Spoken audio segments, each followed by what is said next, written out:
এ কবরের যাত্রীরা দলাদলি বুঝি না, কবরে কিন্তু কোনো দলের পরিচয় নাই, কোনো পীরের পরিচয় নাই, কোনো মুরিদের পরিচয় নাই। তুমি বড় বংশের না ছোট বংশের, শিক্ষিত না অশিক্ষিত, সুন্দর না কালো, সম্পদের বেশি মালিক না কম মালিক, তুমি কি রাস্তার ফকির না বাদশাহ, এই পরিচয় কিন্তু কবরে চলবে না। আমার বাজানদেরকে বলবো, পর্দালে মা বোনদেরকে বলবো, কবরে কিন্তু প্রশ্ন তিনটা। এক নম্বর প্রশ্ন মান রব্বুকা, দ্বিতীয় নম্বর প্রশ্ন আমার দীনুকা, তৃতীয় নম্বর প্রশ্ন আমার নাবিয়ুকা। এই তিন প্রশ্নের ভিতরে কোথায় কিন্তু আছে তুমি পীর না মুরিদ, তুমি কি চৌধুরী বংশের না তালুকদার বংশের, না তুমি সৈয়দ বংশের, আছে? তুমি কি সুন্দর না কালো, আছে? তুমি কি ধনী না গরিব, আছে? তুমি কি শিক্ষিত না অশিক্ষিত, এই পরিচয় আছে?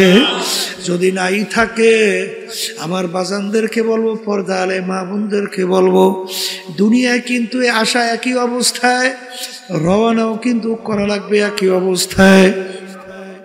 দুনিয়ার ভিতরে যখন রাজা বাদশাহ আসছে, প্রধানমন্ত্রী আসছে, ল্যাংটা অবস্থায় দুনিয়াতে আসছিল, রাস্তার ফকির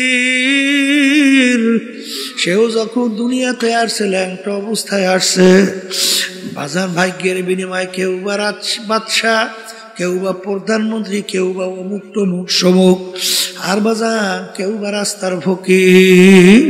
হে কবরের যাত্রীরা যখন কবরে রওনা করবে, বাদশাকেও কিন্তু কাপড় তিনটা দিয়েই প্যাঁচ দিবে, আর রাস্তার ফকির তাকেও কিন্তু কাপড় তিনটা দিয়েই প্যাঁচ দিবে।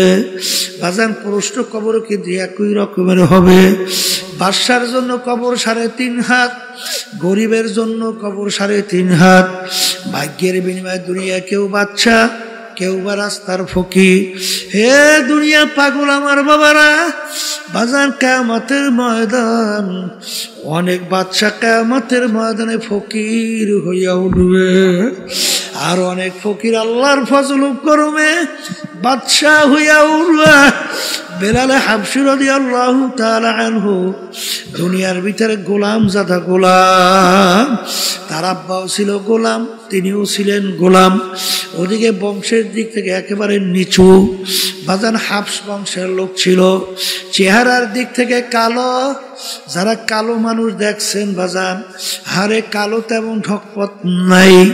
শিক্ষার দিক থেকে বকালাম, অর্থাৎ নিজের দস্তখত করতে জানতেন না। ওদিকে সম্পদ টাকার দিক থেকে নিচ্ছ, 1 পয়সারও মালিক ছিলেন না। কিন্তু কিয়ামতের ময়দান, আল্লাহর হাবিব যেই বাহনের উপরে বৈশা বেহেশতে ঢুকবেন, সেই বেহেশতের রশি ধরা থাকবে বেলাল হাবশী রাদিয়াল্লাহু তাআলা আনহু তার হাতে। আল্লাহর হাবিব যখন সবে মেরাজে গেলেন, বেহেশতের ভিতরে খরমের আওয়াজ পাওয়া যায়। আল্লাহর হাবিব জিজ্ঞাসা করে, ভাই জিবরাইল, বেহেশতের ভিতরে কিসের খরমের আওয়াজ? আল্লাহ জিবরাইল আলাইহিস সালাম বলে, আল্লাহর রাসূল, আপনার বেলালের খরমের আওয়াজ শোনা যায়। আহ গয়া রসমে আজা রূহে বেলালি না রহি, ফলসফা তো রহ গয়া হ্যায় লেকিন তালকিন গজ্জালি না রহি। এ কবরের যাত্রীরা, এ পর্দার আড়ালের মা বোনেরা, কোন দুনিয়ার পিছনে পড়লাম, কোন ক্ষমতার পিছনে পড়লাম, কোন সম্পদের পিছনে পড়লাম? বাজান একটু চিন্তা করো, চক্ষু বন্ধ করো, একটু মুরাকাবা করো, দেখবা সব ফাঁকি আর ফাঁকি। এই গোলাপ ফুল গাছের মধ্যে কাটা ভরা না? কাটা কাটা ভরা না? আচ্ছা, গোলাপ ফুল গাছের কাছে কেউ যাইতে চায়? কিন্তু ওর এত এই আদর, ওর এত যত্ন, কারণ কি?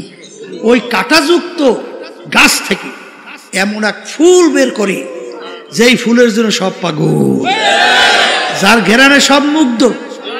হুজুর বলতেছেন, বাবা ফজলুল করিম, আমরা হলাম গোলাপ ফুল গাছ, আমাদের ভিতর থেকে তোমার মতো ফজলুল করিম একটা গোলাপ ফুল বের করতে পারছি, তাই তোমাদের কারণে আমাদের সম্মান।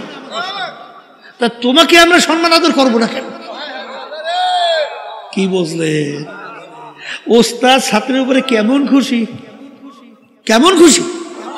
হ্যাঁ, দাদা জান রহমাতুল্লাহি আলাইহি বয়ানে শুনছি, বলতেছিলেন একদিন বয়ানের মধ্যে, আমি ক্যাসেটে শুনছি যে মেয়ারা, তখন দাদা জান ওই লোকজনকে বলতে মেয়ারা, মেয়ারা শোনেন, আমি আপনার তাম দুনিয়ার মানুষের জন্য যত দোয়া করি, আমার ফজলাল করিম, আব্বাজানকে বলতেন ফজলাল করিম, আমার ফজলাল করিমের জন্য আমি তার চেয়ে বেশি দোয়া করি। বাপ সন্তানের উপরে কি আসতে কয় খুশি, ওস্তাদ বাপ পাড়াপড়শি, তাইলে আল্লাহর রহমত ওইভাবে আসবে। কথা ঠিক কিনা? এই জন্য বেয়াদব মাহরুম গাস্তাজ ফজলে রব, যে নাকি বেয়াদব হয় আল্লাহর রহমত থেকে বঞ্চিত হয়। কথা ঠিক কিনা? শোনেন, তাদের আদব ছিল কেমনে, কেমন? এই আবু বকর সিদ্দিক রাদিয়াল্লাহু তাআলা আনহুর কথা বলতেছিলাম, কেমনে কথা মানে শোনেন। কি আল্লাহ রাসূল সাল্লাল্লাহু আলাইহি ওয়াসাল্লাম বলতেছেন, আবু বকর তুমি প্রস্তুত থাকিও, হিজরতের হুকুম আসতে পারে। কিসের হুকুম? প্রায় 6 মাস আগে বলছে। কয় মাস? 6 মাস। যখন হিজরতের হুকুম হয়েছে, গভীর রাত, আল্লাহ রাসূল সাল্লাল্লাহু আলাইহি ওয়াসাল্লাম আবু বকর সিদ্দিক রাদিয়াল্লাহু তাআলা আনহু তার ঘরের দরজায় যাইয়া একটু টোকা দিয়ে বলতেছেন, আবু বকর। কি ডাকতেছে? বলার সঙ্গে সঙ্গে ভিতর থেকে দরজা টাস করে খুলে দিয়েছে। মুহূর্তও দেরি না, মুহূর্ত। আল্লাহ রাসূল সাল্লাল্লাহু আলাইহি ওয়াসাল্লাম বলেন, আবু বকর তুমি এত তাড়াতাড়ি দরজা কিভাবে খুললা? তখন আবু বকর সিদ্দিক রাদিয়াল্লাহু তাআলা আনহু বলেন, হে আল্লাহর রাসূল, আপনি যেদিন বলছেন আবু বকর তুমি প্রস্তুত থাকিও, হিজরতের হুকুম আসতে পারে, হে আল্লাহর রাসূল, সেদিন থেকে আমি রাত্রে বিছানায় পিঠ লাগাই আর ঘুমাই না। কারণ সরদারে দোজাহান আমার বাড়ি দরজায় আসবে, আর আমি যদি ঘুমাইয়া থাকি তাহলে আল্লাহর হাবিব দাঁড়াই থেকে কষ্ট করবে, তাহলে আমি কিভাবে তার কষ্ট সহ্য করব? এই জন্যে আমি সারা রাত্র ঘুমাই নাই, এমনকি আমি ঘরের দরজার খিলও আটকাই নেই। কেন? আল্লাহ রাসূল সাল্লাল্লাহু আলাইহি ওয়াসাল্লাম যখন ডাক দেবেন আবু বকর, তখন আমি খিল খুইলা দরজা খুলতে দেরি হবে, এই জন্য দেরি না হয়, আল্লাহ রাসূলের কষ্ট হবে, এই জন্য আমি পিছনে ঠেক লাগাই দাঁড়াই রইছি, কখন এসে ডাক দেবে দরজা খুলে দেব। এর নাম হইল আদব। আর সেইভাবে তো আল্লাহ বরকত দান করছে। কথা ঠিক কিনা? কথা ঠিক কিনা? এই জন্য আমার ভাইদেরকে বলবো, পর্দা আলে মা বোনরা যারা শুনতেছেন, আগের যুগে তো আলহামদুলিল্লাহ 100 মানুষই যখন সহি তরিকায় এই আল্লাহর খাস বান্দাদের সংস্পর্শে গেছে, 100 জন মানুষ কামিয়ে হয়েছে। কারণ তাদের আদব ছিল এরকম, যা বলতো তাই মানত। কথা ঠিক না ভাই? ঠিক। কিন্তু বর্তমানে এক শ্রেণীর চালাক, শব্দটা কি? চালাক হইলে ওই আল্লাহর রহমত থেকে বঞ্চিত হয়। ঠিক কিনা? এই জন্য আমার বাজানদেরকে বলবো, একটু পরীক্ষা করে দেখেন, যারা সহি তরিকার সাথে হক্কানি আলেমদের সঙ্গে, সাদিকিন বন্ধুদের সঙ্গে সম্পর্ক রাখে, দিন আর দিন তাদের নেক আমল বাড়ে না? আমি কি ভুল বলছি নাকি? না ঠিক বলছি? ঠিক বলছি? আলহামদুলিল্লাহ। তাহলে নেক আমল বাড়ে, গুনার থেকে ফেরতে পারে না? আসতে কয় পারে কি পারে না? পারে। তাহলে এখানে দেখেন, সাদিকিন বন্ধুদের সংস্পর্শে যাওয়ার কারণে নেক আমল বাড়ে, আপনারাই বলছে। এই তারপর গুনার থেকে ফেরা যায়, চোখে কি পানি আসে? আসতে কয়। হ্যাঁ, আচ্ছা, যাদের এই সাদিকিন বন্ধুদের সংস্পর্শে যায় না, ওদের চোখে পানি দেখেন? মুঠো দেখেন, একটু হাত উঠে খালি কান্দে, আল্লাহর কাছে মাফ চাই, দেখছে? চোখে পানি তো আসে না। আসে? আর চোখের পানি ছাড়া জাহান্নামের আগুন ঠান্ডা হয়? কোনোদিন হয়? তা আল্লাহ রাসূল সাল্লাল্লাহু আলাইহি ওয়াসাল্লাম কি বলছেন?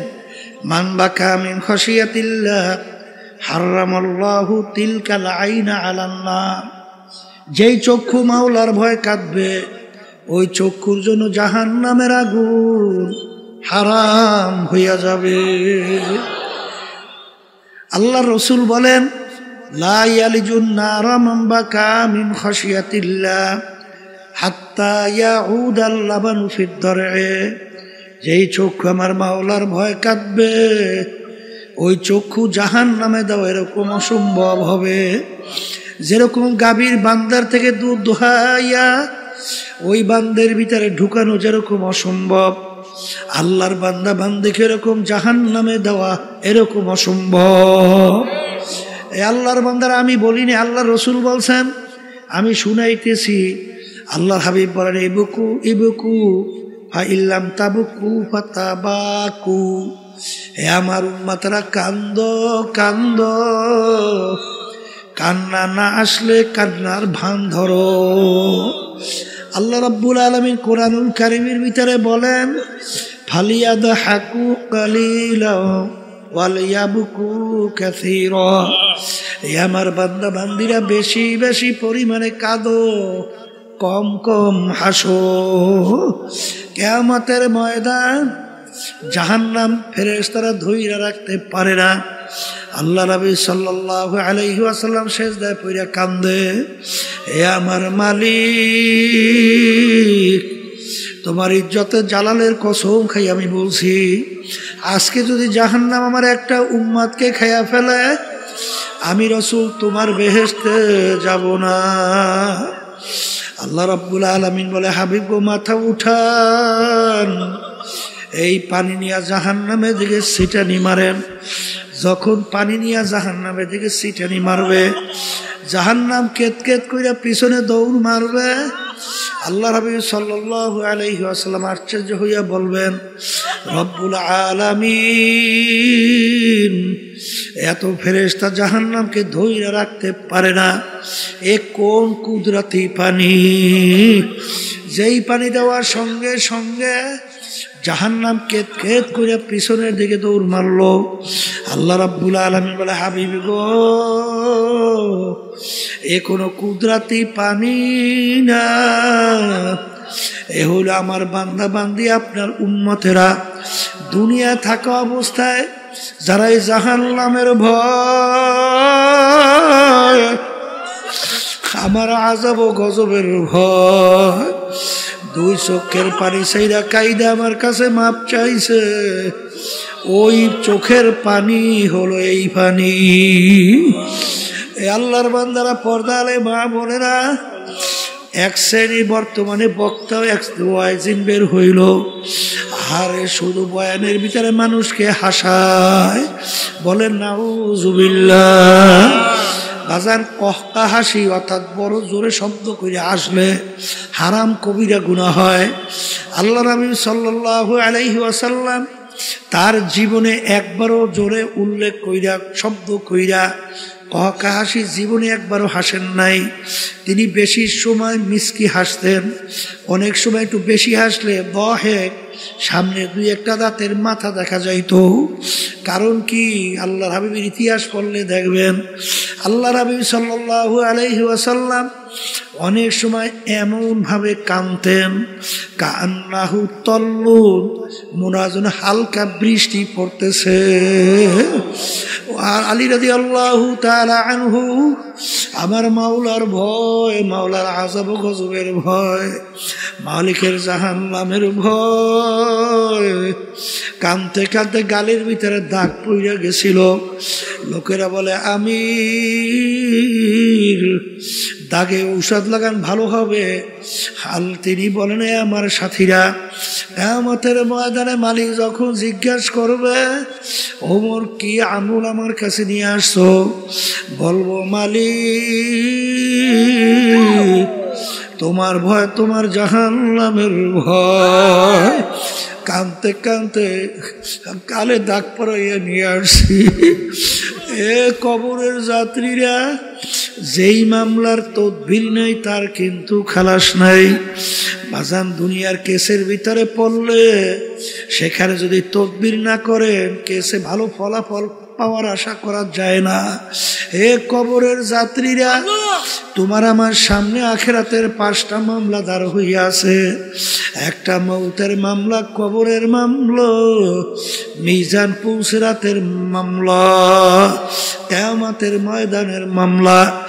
এই মামলায় যদি তদবির না করো দুনিয়া থাকো অবস্থায়, ওই মামলায় শুধু ভালো ফলাফলের আশা করা যায় না। বাজান আমার মৌত কি ঈমান সহকারে হবে না কোন অবস্থায় হবে, এই চিন্তা যারা করবে এবং মৌত ঈমান সহকারে হওয়ার জন্য যারা চেষ্টা করবে, আল্লাহর ফজল করবে, তাদের ঈমান সহকারী মৌত হবে। বাজার এরকম শত শত হাজার হাজার ঘটনা বাজার বাংলাদেশের মধ্যেও আছে।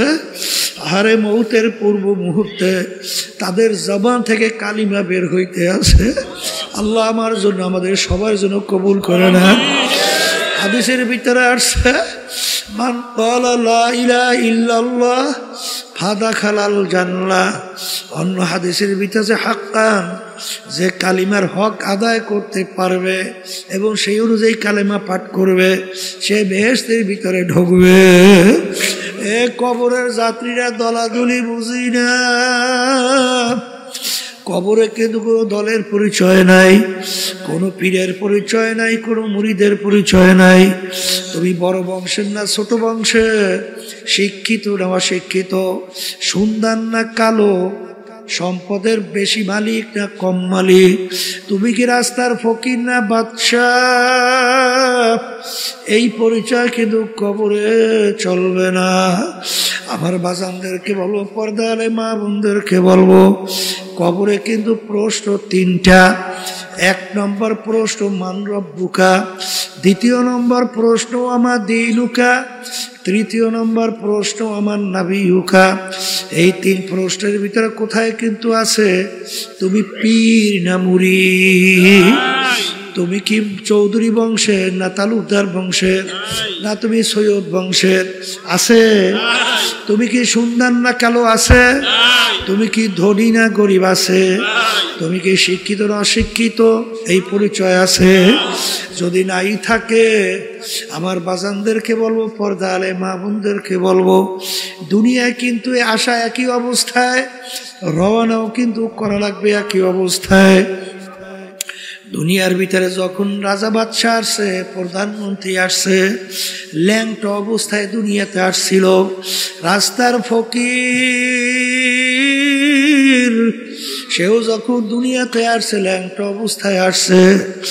বাজান ভাগ্যের বিনিময়ে কেউ বা বাদশাহ, কেউ বা প্রধানমন্ত্রী, কেউ বা অমুক তমুক সমুক, আর বাজান কেউ বা রাস্তার ফকির। হে কবরের যাত্রীরা যখন কবরে রওনা করবে, বাদশাকেও কিন্তু কাপড় 3টা দিয়েই প্যাঁচ দিবে, আর রাস্তার ফকির তাকেও কিন্তু কাপড় 3টা দিয়েই প্যাঁচ দিবে। বাজান প্রশ্ন কবর কিন্তু একই রকমের হবে। বাদশার জন্য কবর 3.5 হাত, গরিবের জন্য কবর 3.5 হাত। ভাগ্যের বিনিময়ে দুনিয়া কেউ বাদশা, কেউ বা রাস্তার ফকির।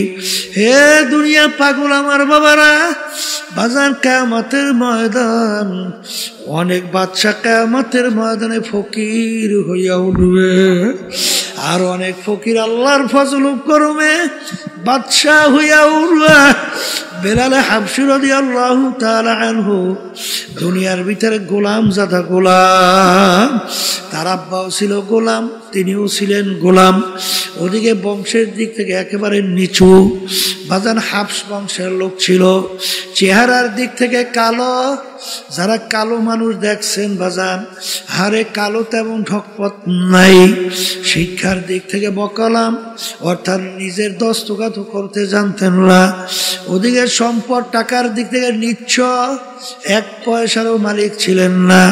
কিন্তু কিয়ামতের ময়দান, আল্লাহর হাবিব যেই বাহনের উপরে বৈশা বেহেশতে ঢুকবেন, সেই বেহেশতের রশি ধরা থাকবে বেলাল হাবশী রাদিয়াল্লাহু তাআলা আনহু তার হাতে। আল্লাহ আল্লাহ নবী যখন সবে মেরাজে গেলেন, বেহেশতের ভিতরে খরমের আওয়াজ পাওয়া যায়। আল্লাহ নবী জিজ্ঞাসা করে, ভাই জিবরাইল, বেহেশতের ভিতরে কিসের খরমের আওয়াজ? আল্লাহ জিবরাইল আলাইহিস সালাতু ওয়াস সালাম বলে, আল্লাহর রাসূল, আপনার বেলালের খরমের আওয়াজ শোনা যায়। আ গয়া রসমে আজা রূহে বেলালি না রহি, फलसफा तो रह गया है लेकिन तलकीन गज़ाली ना रही।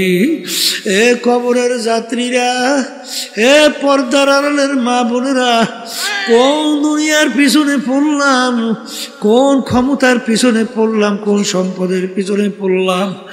বাজান একটু চিন্তা করো, চক্ষু বন্ধ করো, একটু মুরাকাবা করো, দেখবা সব ফাঁকি আর ফাঁকি।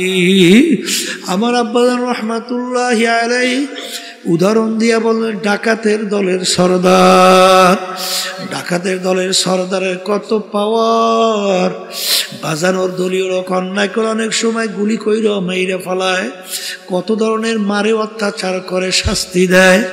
ওর মাতুব্বারি সরদারি কতক্ষণ?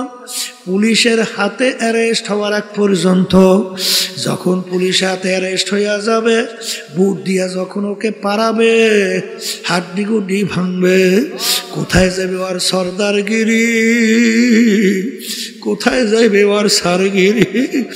এ কবরের যাত্রীরা, আজকে দুনিয়ার ভিতরে অনেকে পরিচয় দেয়, আমি পীর, আমি চেয়ারম্যান, আমি মেম্বার, আমি এমপি, আমি মিনিস্টার, আমি এত সম্পদ, এত টাকার মালিক, আমি শত হাজার কোটি টাকার মালিক, আমি অমুক বংশের অমুক শিক্ষিত, অমুক পাণ্ডিত, আমি অমুক টমুক সমুক। এই পরিচয় কয়দিন? যে কয়দিন চক্ষু দুনিয়াতে খোলা থাকবে। আজরাইল সালাতু ওয়াস সালাম সবাই পিছনে হাত পাইতে অপেক্ষা আছে। আবার মালিক যখন বলবে আজরাইল ধর, ওই অবস্থায় যদি থাবা মাইরে বসে বাজান, তখন তুমি দেখতে পারবা তুমি আসলে অমুক টমুক সমুক না, খোদা না খাস্তা জাহান্নামের একজন কয়েদি। এই জন্য আমার বাজানদেরকে বলবা, যেই মামলার তদবির নাই তার কিন্তু খালাস নাই।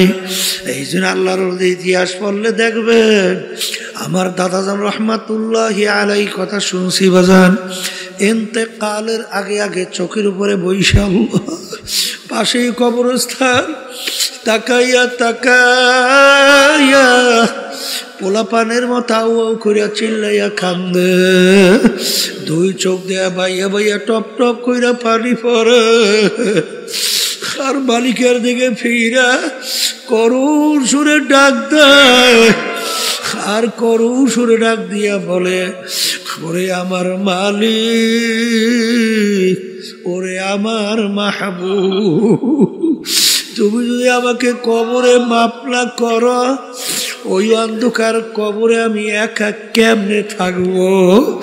ওই কবরও তো কেউ নাই, কবরও তো বালিশ নাই, বিছানাও নাই, বাতিও নাই, কবরের সাথীও নাই।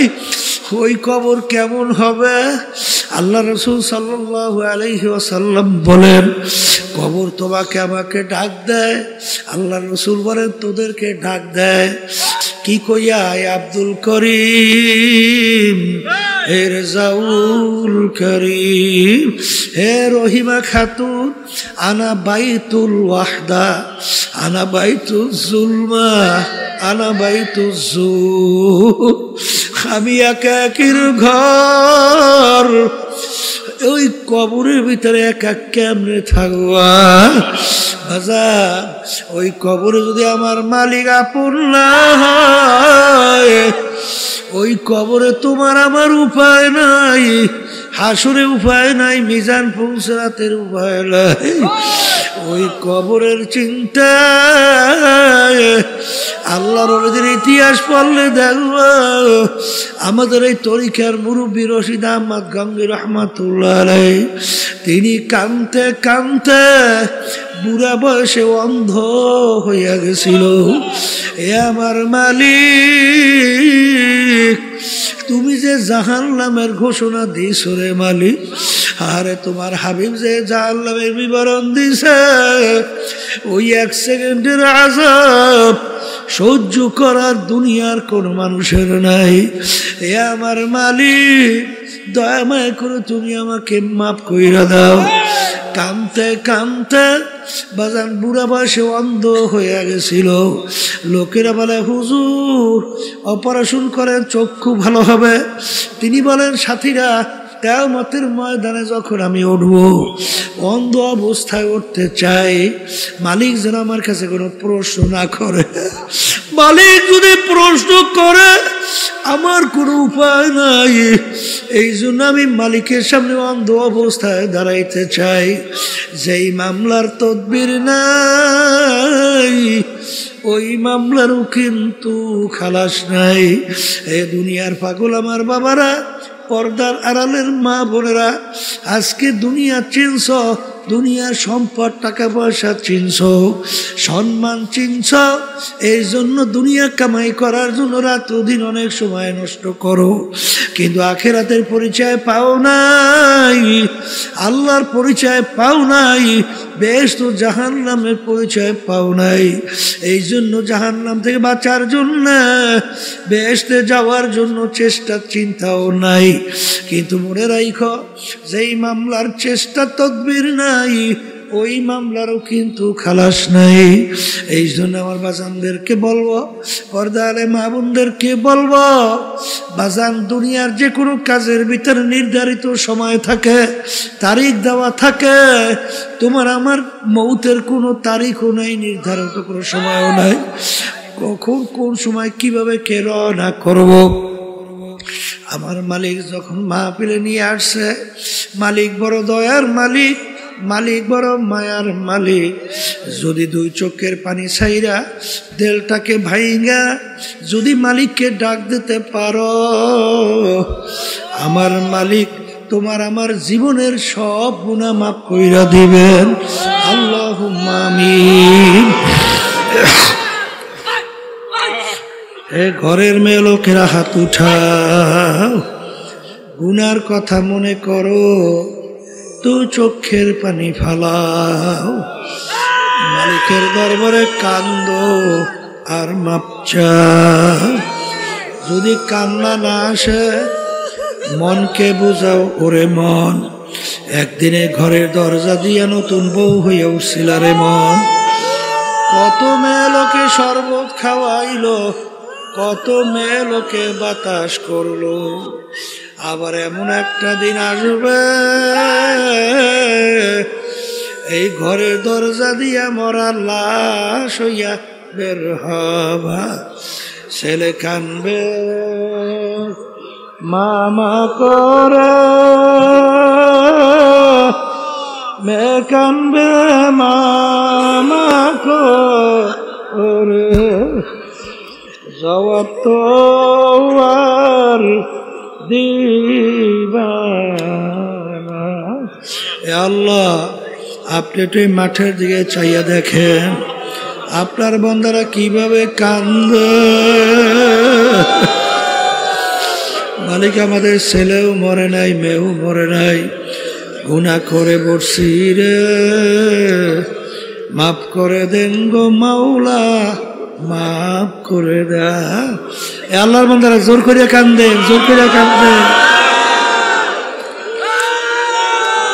সন্তান মারা গেলে চোখে পানি আসে, সম্পদ নষ্ট হয়ে গেলে চোখের ভিতরে পানি আসে। তোমার আমার গুনার কারণে যে জাহান্নামের আগুন জ্বলছে, ওই জাহান্নামের আগুন চোখের পানি ছাড়া ঠান্ডা হবে না। এ আল্লাহ, যাদের উসিলায় মাহফিল হইল, চেষ্টা খাটনি সাহায্য করলো, আমরা যারা মাহফিলে উপস্থিত হইয়া গেলাম, আমাদের সবার উপরে খাস মেহেরবানি নাযিল করেন আল্লাহ। হে আল্লাহ, আল্লাহ, আল্লাহ, বিশেষ করে আমাদের আম্মা আব্বা দাদা দাদু নানা নানু আত্মীয় স্বজন, আমাদের অনেকের স্ত্রীরা, অনেকের স্বামীরা, অনেকের ছেলে সন্তানেরা অন্ধকার কবরে শুয়ে রয়েছে। আল্লাহ দয়া করে তাদের কবরকে বেহেশতের বাগান বানায়া দেন আল্লাহ। তামাম দুনিয়া যত মুমিন মুমিনা তারা কবরে শুয়ে রয়েছে, সবার কবরকে বেহেশতের বাগান বানান আল্লাহ। এই মাদ্রাসাকে সহিভাবে কিয়ামত পর্যন্ত কবুল করে নেন, প্রয়োজনকে গায়েবে খাজানা দ্বারা পুরা করে দেন।